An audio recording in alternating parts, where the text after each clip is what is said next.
Welcome बच्चों to a new video.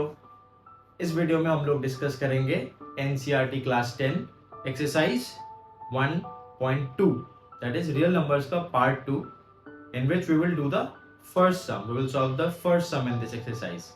आज का थोड़ा नया स्टाइल है, पेपर बोर्ड मैंने छोड़ दिया है। Let's flip on to a new board, actually not new, quite an old one जिससे मैं स्टूडेंट्स को पढ़ाता था।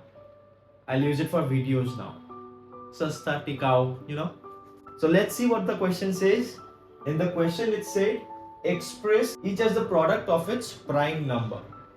So prime number क्या होता है? We know that prime number means जो number सिर्फ 1 और वो खुद उससे ही divisible है, मतलब उसका factor सिर्फ 1 और वो खुद है और उसका कोई दूसरा factor नहीं होगा. That's a prime number, right?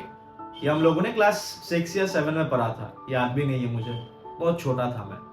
So let's start with the first one. कौन सा नंबर बोला है? 140. सो कैसे निकालते हैं prime factors? We need to do prime factorisation. Prime factorisation क्या होता है? वही ऐसे ऐसे ऐसे जैसे करते थे हम लोग बचपन से. तो let's start the sum. So in the first part let's solve part number. So we start with 140. So if we start divide 140 with the smallest possible prime number, that is 2, we get 70. Then if we divide 70 by 2 further, we get 35. And if we divide 35 with 5, क्योंकि last में 5 है, so it's divisible by 5, we will get 7. So 140 का prime number factors क्या क्या हो गया या prime factors क्या हो गया? 2 into 2 into 5 into 7. That's it. It's that simple. इतना ही easy है. So this is the first part. Let's skip on to the second part. Second part में क्या बोला है? Let's do second part here on the side. 156. Same prime factorization करना होगा. Prime factorization करेंगे तो कितना आएगा? 7 से 14 और 18 78. फिर आ जाएगा 2 से जाएगा क्योंकि लास्ट में 8 है. So 39. 39 we know is divisible by 3, that is 1 and 3. So 156 का prime factors कौन कौन हो गए? 2 into 2 into 3 into 13. So this is your answer. So it's that simple. अब prime factors हम लोगों को पता ही है कि इन सारों को multiply करोगे, मतलब 2 into 2 4, 4 into 3 is 12 and 12 into 13 is 156. So यही प्रूफ करने बोला है कि express each as the product of its prime numbers. ये सारे प्राइम नंबर्स है और इन लोगों को मल्टीप्लाई करोगे तो this is the product which is asked here in the question. Easy है. आई होप सबको समझ में आया ही होगा ना. Thank you.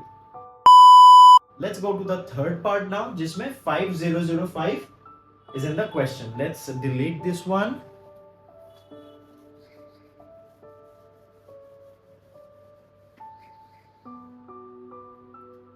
So part 3 में क्या बोला गया है?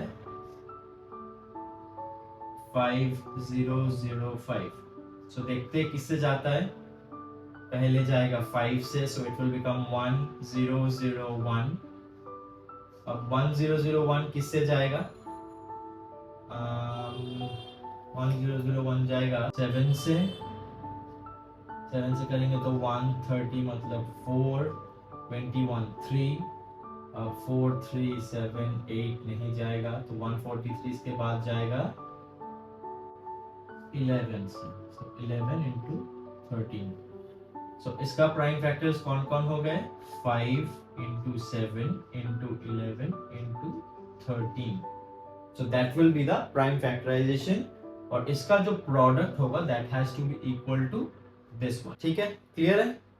Now let's go to the next part, that is part 4, जिसमें है 7429.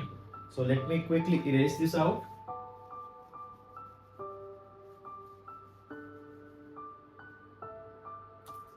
Now let's write 7429.